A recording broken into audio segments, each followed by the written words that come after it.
Mister Balakrishna ಅವರೇ ಅಂತ ಕರಿತಿದ್ದೆ, ಇವತ್ತು ಮಿನಿಸ್ಟರ್ ಬಾಲಕೃಷ್ಣ ಅವರೇ ಅಂತ ಕರಿಬೇಕು.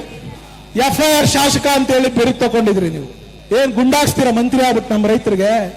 ನಮ್ಮ ರೈತರು ಎಲ್ಲಂತ ಜನ ಇದಾರ ಇಲ್ಲಿ? ಗುಂಡಿಗೆ ಅದೇ ಒಟ್ಟಿ ನಿಂತಂತ ನಮ್ಮ ರೈತರು ಇಲ್ಲಿದ್ದೇವೆ. ನಿಮ್ಗೇನಾದ್ರೂ ತಾಕತ್ತಿದ್ರೆ, ನಿಮ್ಗೇನಾದ್ರು ಸರ್ಕಾರದಲ್ಲಿ ದುಡ್ಡಿದೆ ಅಂದ್ರೆ ದಿನ ಚೆಕ್ ಕೊಡ್ತೀವಿ ಅಂತ ತೋರಿಸ್ತೀರಲ್ಲ. 10,000 ಕೋಟಿ ನಿಮ್ಮ ಅಕೌಂಟ್ ಅಲ್ಲಿ, GBD ಅಕೌಂಟ್ ಅಲ್ಲಿ ಇರೋದು, ನೀವು ಬ್ಯಾಂಕ್ ಬ್ಯಾಲೆನ್ಸ್ ತೋರಿಸ್ರಪ್ಪ ಅಂತ ಕೇಳಿದ್ರೆ ಅವ್ರ ಯೋಗ್ಯತೆ ಅವತ್ತೇ ಗೊತ್ತಾಯ್ತದೆ. ಜಿಲ್ಲೆಯಲ್ಲಿ 4ಕ್ಕೆ 4 ಕೆಲಸ ಕೊಡಿ, ಪೆನ್ನು ಪೇಪರ್ ಕೊಡಿ, ನಿಮ್ ಜಮೀನು ಉಳಿಸ್ಕೊಡ್ತೀವಿ ಅಂತ ಇಲ್ಲೇ ಬಂದು ಭಾಷಣ ಮಾಡಿರಲ್ಲ ಸ್ವಾಮಿ. ಬಿಡದಿ ಟೌನ್ಶಿಪ್ ವಿರೋಧಿಸಿ ಬೃಹತ್ ಪಾದಯಾತ್ರೆ ಹಮ್ಮಿಕೊಂಡಿರುವ ಜೆಡಿಎಸ್ ಮೊದಲ ದಿನವೇ ಆಡಳಿತ ಕಾಂಗ್ರೆಸ್ ಪಕ್ಷದ ವಿರುದ್ಧ ಹರಿಹಾಯ್ದಿದ್ದಾರೆ. ಆರಂಭದಲ್ಲಿ ಮಾತನಾಡಿದ ಮಾಗಡಿ ಮಾಜಿ ಶಾಸಕ ಎ ಮಂಜುನಾಥ್ ಅವರು ನೇರವಾಗಿಯೇ ಮಿನಿಸ್ಟರ್ ಬಾಲಕೃಷ್ಣ ಅವರಿಗೆ ತರಾಟೆಗೆ ತೆಗೆದುಕೊಂಡರು. ಬಿಡದಿ ಟೌನ್ಶಿಪ್ ಜಮೀನನ್ನ ಉಳಿಸ್ತೀವಿ ಅಂತ ಮಾತು ಕೊಟ್ಟು ಅಧಿಕಾರಕ್ಕೆ ಬಂದವರು ನೀವು. ಈಗ ಅದೇ ಜಮೀನನ್ನ ಕಬಳಿಸಿ ರೈತರಿಗೆ ಮರಣ ಶಾಸನ ಬರೆಯುವುದಕ್ಕೆ ಹೊರಟಿದ್ದೀರಿ ಅಂತ ಮಂಜುನಾಥ್ ಕಿಡಿಕಾರಿದರು. ನಾನು ಮೊದಲು ಈ ಶಾಸಕರಿಗೆ ಮಿಸ್ಟರ್ ಬಾಲಕೃಷ್ಣ ಅನ್ನುತ್ತಿದ್ದೆ, ಆದರೆ ಅವರೀಗ ಮಿನಿಸ್ಟರ್ ಬಾಲಕೃಷ್ಣ ಆಗಿದ್ದಾರೆ. ಹಾಗಿದ್ರೆ ನೀವು ಮಿನಿಸ್ಟರ್ ಆಗಿ ನಮ್ಮ ಮೇಲೆ ಗುಂಡು ಹಾಕಿಸ್ತೀರಾ ಅಂತ ಮಂಜುನಾಥ್ ಪ್ರಶ್ನೆ ಮಾಡಿದರು. ನಿಮ್ಮ ಗುಂಡಿಗೆ ಹೆದರುವ ರೈತರು ನಾವಲ್ಲ, ನಿಮ್ಮ ಎದೆಗೆ ಎದೆ ಕೊಟ್ಟು ನಾವು ಹೋರಾಟ ಮಾಡ್ತೀವಿ ಅಂತ ಮಂಜುನಾಥ್ ಮಿನಿಸ್ಟರ್ ಬಾಲಕೃಷ್ಣ ಅವರ ವಿರುದ್ಧ ಗುಡುಗಿದ್ದಾರೆ. ಈ ದಿಗ್ಗಜರು ಬಂದು ಇವತ್ತು ನಿಂತಿರೋದು ಅವರ ಒಂದು ಸ್ವಂತಿಕೆಗಲ್ಲ, ಈ ರೈತರ ಪರವಾಗಿ ರೈತರ ಜಮೀನನ್ನ ಉಳಿಸ್ಕೊಳ್ಳಕ್ಕೆ ಅನ್ನೋದನ್ನ ಸ್ಪಷ್ಟ ಸಂದೇಶವನ್ನ ಇಲ್ಲಿಂದ ನಾವು ಸಾರಿದ್ದೇವೆ. ಪಾಪ ಇಲ್ಲಿನ ಶಾಸಕರು ಇವತ್ತು ಮಂತ್ರಿಗಳಾಗಿದ್ದಾರೆ. ನಾನೆಲ್ಲ ಭಾಷಣ ಮಾಡ್ತಾ ಹೇಳ್ತಿದ್ದೆ, ಮಿಸ್ಟರ್ ಬಾಲಕೃಷ್ಣ ಅವರೇ ಅಂತ ಕರಿತಿದ್ದೆ, ಇವತ್ತು ಮಿನಿಸ್ಟರ್ ಬಾಲಕೃಷ್ಣ ಅವರೇ ಅಂತ ಕರಿಬೇಕು. ಪುಣ್ಯಾತ್ಮನ ಈ ಸರ್ಕಲ್ ಬಂದು 500 ದಿವಸ ಆಗೈತೆ, ಹೌದಲ್ವಾ? ರೈತರುಗಳು ತಾವೆಲ್ಲ ಇದ್ದೀರಿ. 516 ದಿವಸ ಆಗದೆ ಇಲ್ಲಿ ಬರಕ್ ಪಾಪ ಅವ್ರಿಗಿಲ್ಲ. ಪೇಪರ್ ಅಡ್ವರ್ಟೈಸ್ ಕೊಟ್ಟವ್ರು ಇವತ್ತು ಪ್ರಾಯಶ್ಚಿತ್ತ ಯಾತ್ರೆಯನ್ನ ಮಾಡ್ತಾ ಇದೀವಂತೆ. ಹೌದು ಸ್ವಾಮಿ, ನಮ್ಗೇನೋ ಪ್ರಾಯಶ್ಚಿತ್ತ, ಈ ಜಿಲ್ಲೆ ಜನಗೆ ಪ್ರಾಯಶ್ಚಿತ್ತ ಯಾತ್ರೆ ಮಾಡ್ಲೇಬೇಕಲ್ಲ. ನೀವು ಈ ರಾಜ್ಯದಲ್ಲಿ ಮುಖ್ಯಮಂತ್ರಿ ಆಗಿರ್ತಕ್ಕಂಥ DK ಶಿವಕುಮಾರ್ ಅವರು ಇಲ್ಲಿ ಬಂದು ಭಾಷಣ ಮಾಡಿದ್ರಲ್ಲ, ಈ ಜಿಲ್ಲೆಯಲ್ಲಿ 4ಕ್ಕೆ 4 ಕೆಲಸ ಕೊಡಿ, ಪೆನ್ನು ಪೇಪರ್ ಕೊಡಿ, ನಿಮ್ ಜಮೀನು ಉಳಿಸ್ಕೊಡ್ತೀವಿ ಅಂತ ಇಲ್ಲೇ ಬಂದು ಭಾಷಣ ಮಾಡಿದ್ರಲ್ಲ ಸ್ವಾಮಿ.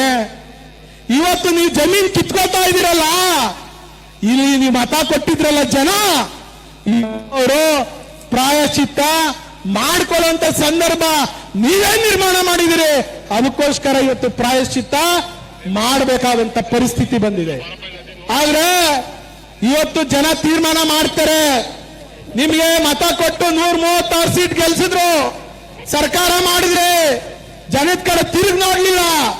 ಇವತ್ತು ಏನ್ ಹೇಳ್ತಾ ಇದ್ದಾರೆ ಜನ, 2028ಕ್ಕೆ ಮತ್ತೆ ಚುನಾವಣೆ ಇದೆ, ನಿಮ್ಗೆ ಪ್ರಾಯಶ್ಚಿತ್ತ ಯಾತ್ರೆ ಅಲ್ಲ, ಕಾಂಗ್ರೆಸ್ನ ಶವ ಯಾತ್ರೆ ಈ ರಾಜ್ಯದ ಜನ ಮಾಡ್ತಾರೆ ಅಂತ ಹೇಳಿ ಯಾರು ಎದುರಬೇಕಾಗಿಲ್ಲ, ಜನನೇ ಮಾಡೋದು. ನೀವೆಲ್ಲ ಒಮ್ಮತನದಿಂದ ನೀವು ಬೂಟಾಟಿಕೆ ಮಾತನಾಡಿಕೊಂಡು ಇಲ್ಲಿನ ಶಾಸಕರು ಮಂತ್ರಿ ಆಗ್ಬಿಟ್ಟಿದೀನಿ ಅಂತ ಹೇಳಿ ಎದುರಿಸ್ತೀರೇನ್ರಿ? ಬೆದರಿಸ್ತೀರಾ ನಮ್ಮ ಜನಕ್ಕೆ? ನಮ್ಮ ರೈತರ ಕೇಸ್ ಹಾಕ್ತೀರಾ? FIR ಶಾಸಕ ಅಂತ ಹೇಳಿ ಬಿರುದು ತಗೊಂಡಿದ್ರಿ ನೀವು. ಇವತ್ತು ನೀವು ಮಂತ್ರಿ ಆಗಿದ್ದೀರಿ, ಏನ್ ಗುಂಡಾಕ್ಸ್ತೀರಾ ಮಂತ್ರಿ ಆಗ್ಬಿಟ್ಟು ನಮ್ಮ ರೈತರಿಗೆ? ನಮ್ಮ ರೈತರ ಗುಂಡಾಟಿಗೆ ಎದುರ್ತೀರಾ ನೀವು? ನಮ್ಮ ರೈತರು ಎದುರಂತ ಜನ ಇದಾರ ಇಲ್ಲಿ? ಯಾವ ರೈತರು ಎದುರಲ್ಲ. ಗುಂಡಿಗೆ ಅದೇ ಒಟ್ಟಿ ನಿಂತಂತ ನಮ್ಮ ರೈತರು ಇಲ್ಲಿದ್ದೇವೆ. ಇಡೀ ರಾಜ್ಯ ನೋಡ್ತಾ ಇದೆ.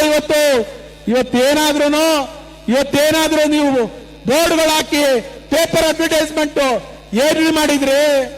2006ರಲ್ಲಿ ಕುಮಾರಸ್ವಾಮಿ ಅವರು ಮುಖ್ಯಮಂತ್ರಿ ಆಗಿದ್ದಾಗ ಯೋಜನೆ ಬೇಕು ಅಂತ ಮಾಡುವಾಗ ನೀವೆಲ್ಲ ಬೇಡ ಅಂದಾಗ ಯೋಜನೆ ಕೈ ಬಿಟ್ಟಂತ ಕೀರ್ತಿ ಇವತ್ತು ಕುಮಾರಸ್ವಾಮಿ ಅವರಿಗಿದೆ. ಅದೇ ಧೈರ್ಯಕ್ಕೆ, ಅದೇ ಧೈರ್ಯದಿಂದ ಕುಮಾರಣ್ಣ ಇವತ್ತಿಲ್ಲಿ ಬಂದು ನಿಂತಿರೋದು. ಕುಮಾರಣ್ಣ ಏನಾದ್ರೂ ಅವತ್ತು ರೈತರಿಗೆ ಮೋಸ ಮಾಡಿದ್ರೆ ಇವತ್ತಿಲ್ಲಿ ಬಂದು ನಿಲ್ಲಕ್ಕೆ ಸಾಧ್ಯ ಆಗ್ತಿರ್ಲಿಲ್ಲ. ಮುಖ್ಯಮಂತ್ರಿಗಳೇ, ನೀವು ಅರ್ಥ ಮಾಡ್ಕೊಳ್ಳಿ. ನೀವು 500 ದಿನ ಆಯ್ತು ಇಲ್ಲಿ ಬಂದು ನಿಲ್ಲಕ್ಕೆ ಸಾಧ್ಯ ಇಲ್ಲ. ಇವತ್ತು ಸಮಿತಿ ಮಾಡಿದಿರಿ, ಯಾರೋ ನಿವೃತ್ತ ನ್ಯಾಯಾಧೀಶರ ಸಮಿತಿ ಮಾಡಿದಿರಿ. ಯಾರ್ಯಾರೋ ನಿಮ್ ಬೇಕಾದವ್ರನ್ನ ಸಮಿತಿಗೆ ಸೇರಿಸ್ಕೊಂಡಿದ್ದೀರಿ, ಹೋಗಿ ವರದಿ ಕೊಡಿ ಅಂತ ಕೇಳ್ತಿದ್ರಿ. ಅವ್ರೇನ್ ಬಂದು ವರದಿ ಕೇಳ್ತಾರೆ ಸ್ವಾಮಿ? ನೀವೇ ಬಂದು ಈ ಜಿಲ್ಲೆಯವರು ಉಪಮುಖ್ಯಮಂತ್ರಿ ಆಗಿದ್ರಿ, ಇವತ್ತು ಮುಖ್ಯಮಂತ್ರಿ ಆಗಿದ್ದೀರಿ, ನೀವೇ ಬಂದು ಕೇಳಿಲ್ಲ. ಬೇರೆ ಎಲ್ಲಿಂದನೋ ಬಂದು ಏನ್ ಕಷ್ಟ ಕೇಳಕ್ ಸಾಧ್ಯ? ಇದು ವಾಸ್ತವನ? ಇದು ನಡೀತದ? ಇಲ್ಲ. ನೀವು ಊಟಾಟಿಕೆ ಮಾಡ್ತಿದ್ದೀರಿ. ಒಂದ್ ದಿವಸ ಸಮಿತಿ ಮಾಡ್ತೀನಿ ಅಂತೀರಿ, ಅದ್ರ ಬೆಳಗ್ಗೆಗೆ ಫೈನಲ್ ನೋಟಿಫಿಕೇಶನ್ ಮಾಡ್ತೀರಿ. ಅದ್ರ ಬೆಳಗ್ಗೆಗೆ ನೀವು ನಿಮ್ ಶಾಸಕರು TBD ಅವರೆಲ್ಲ ಬನ್ನಿ ದುಡ್ಡು ತಗೊಳ್ಳಿ ಅಂತೀರಿ. ಯಾರು ತಗೊಂಡವ್ರು ದುಡ್ಡು? ಯಾರು 5 ಕುಂಟೆಯವರು 10 ಕುಂಟೆಯವರು ಮೂಲೆಯಲ್ಲಿ ಬೇಕಾಗ್ತಿರಂತ ಜಮೀನಲ್ಲಿ ದುಡ್ಡು ತಗೊಳಕ್ ಬಂದ್ ನಿಂತವ್ರೆ.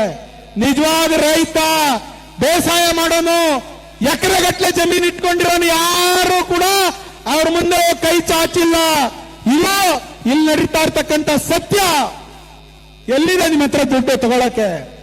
ನಿಮ್ಗೇನಾದ್ರೂ ತಾಕತ್ತಿದ್ರೆ, ನಿಮ್ಗೇನಾದ್ರು ಸರ್ಕಾರದಲ್ಲಿ ದುಡ್ಡಿದೆ ಅಂದ್ರೆ ದಿನ ಚೆಕ್ ಕೊಡ್ತೀವಿ ಅಂತ ತೋರಿಸ್ತೀರಲ್ಲ. ನಾನು ಅಶೋಕಣ್ಣವ್ರಿಗೆ ಹೇಳ್ತಾ ಇದ್ದೀನಿ, 13ನೇ ತಾರೀಕು ನೀವು ಅಸೆಂಬ್ಲಿ ಕೇಳಿದೆ ಕಣ, 5,000 ಎಕರೆ ಇವತ್ತಿಗೆ ನೀವು ಫೈನಲ್ ನೋಟಿಫಿಕೇಶನ್ ಮಾಡಿದಿರಲ್ಲ.